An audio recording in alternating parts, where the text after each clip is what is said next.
16h-18h sur Europe 1.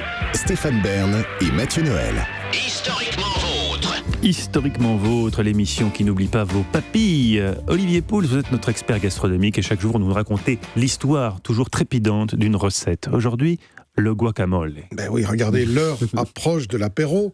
On pourrait s'ouvrir une petite bière ou un petit coup de vin blanc. Et puis, toujours avec modération, évidemment. Modération. Et au milieu de la table, on mettrait un beau saladier de guacamole. On pourrait se régaler tous ensemble. C'est le plat d'apéro et convivial par excellence. Alors, le guacamole, d'où vient-il ?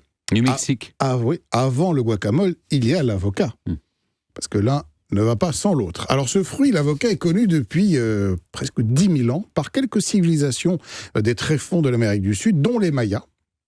Et ce fruit revêt pendant très longtemps une connotation très érotique. Il est assimilé aux testiculas, aux testicules. Et d'ailleurs, le mot avocat dérive d'ayacalt en aztèque, qui veut dire testicule. Et pendant très longtemps... C'est des testicules un peu volumineux. Il y a déjà... Il y a quand même une tumeur, il y a quelque chose. Ils sont un peu difformes. C'est pas des grandes formes. C'est pas des super testicules. Mais au point que seuls les hommes avaient le droit de toucher et de tâter les avocats. Si, je vois, durant cette civilisation. Ils sont drôles, ces Mayas. Notamment pour vérifier s'ils étaient mûrs, les femmes n'avaient pas le droit. Alors, pendant des millénaires, les avocats... quelle était l'idée derrière? Ça pouvait les exciter. Ah oui. Souvent, beaucoup de femmes sont très excitées. En touchant ça, forcément, ça va tout de suite. Vous les voyez dans les magasins bio, là, en Bien ce moment. sûr, elles passent 3 heures devant le rayon avocat. Et après, elles sont déçues quand elles rentrent à la maison. Et donc, il n'est pas mûr. Bon. Alors, après avoir été mangé simplement comme un fruit, l'avocat est transformé en guacamole bien plus tard. C'est la civilisation aztèque qui, vraisemblablement, invente cette recette. On est vers 1200, là, après Jésus-Christ.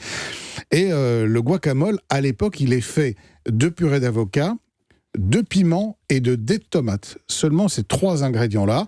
Il est découvert évidemment par les conquistadors espagnols qui se rendent au Mexique à partir du XVIe siècle. Et c'est Hernán Cortés qui, le premier, aurait été conquis par le guacamole. Il ramène la recette en Espagne et évidemment... les avocats qui vont avec, sinon ils n'auraient pas pu la faire. Donc on va à ce moment-là également développer la culture de l'avocat par chez nous, et notamment en Espagne, où il y a encore une large culture d'avocats. Et puis ce sera surtout le début de cette recette qui va évoluer au fil du temps, puisqu'aujourd'hui, on l'a quand même un petit peu modifié. C'est plus simplement des dés de tomates, du piment et de l'avocat. Dans une recette contemporaine, on pourra dire qu'on va mettre 2 avocats, on va mettre du citron vert. Ah oui. Et c'est très important parce que le jus de citron vert va permettre aussi à l'avocat de s'oxyder, de devenir trop noir. On peut mettre un oignon émincé. On garde le piment évidemment ou un peu de tabasco, mais on peut aussi mettre un petit mélange d'épices. Et puis il y a la coriandre aujourd'hui qui s'est invitée dans l'avocat et qui je trouve est une herbe qui est très importante et qui donne une vraie belle dimension au guacamole. Puis le guacamole peut aussi servir à l'apéritif, mais aussi de support, par exemple en entrée avec des crevettes émincées dedans qu'on pourrait rajouter. Et il faut quand même dire que l'avocat, c'est aujourd'hui un fruit qui est écolo, éthiquement un petit peu discutable.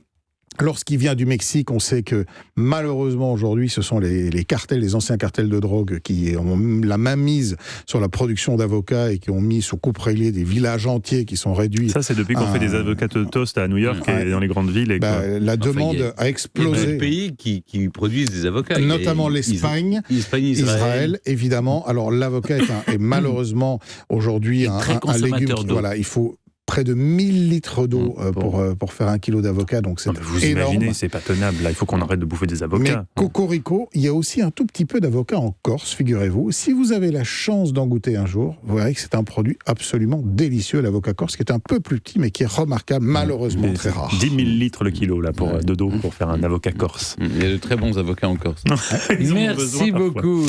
Merci Olivier, on retrouve toutes vos recettes sur le site europe1.fr.